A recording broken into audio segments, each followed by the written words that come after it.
La police mène actuellement une enquête sur un accident médical impliquant le personnel des soins intensifs et découvre qu'un infirmier masculin a été accusé par l'hôpital il y a 5 ans. Cependant, de manière surprenante, la police locale indique que l'hôpital a annulé les accusations et un étrange commentaire, DGX, apparaît dans les archives. Bien qu'Ennis ne comprenne pas tout, il a immédiatement un pressentiment que l'affaire n'est pas aussi simple qu'elle en a l'air. Le lendemain, Ennis et son partenaire se rendent à l'hôpital et convoquent l'infirmière Amy, qui était en charge du patient à l'époque.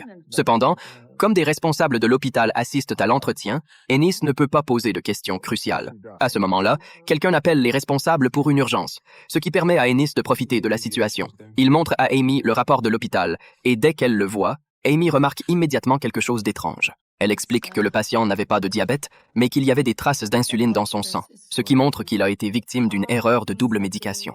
Il est clair que l'injection d'insuline a été la cause directe de la mort du patient. Ces quelques mots suffisent à éclairer Ennis, qui est désormais convaincu qu'il s'agit bien d'un accident médical. Il comprend pourquoi l'hôpital a tenté de cacher l'affaire et même d'envoyer des personnes pour écouter l'enquête. Cette nuit-là, Amy et ses collègues effectuent des soins de réanimation pendant 30 minutes sur un patient. Cependant, Amy souffre également de douleurs cardiaques, mais elle résiste à la douleur jusqu'à la fin. Charlie, voyant son état, opère discrètement la machine à médicaments et lui donne un comprimé pour soulager ses symptômes. Amy, d'une voix faible, lui rappelle que ce qu'il fait est du vol de médicaments, ce qui pourrait lui coûter son poste. Mais Charlie lui répond que le système a un bug et qu'il n'y a pas de problème.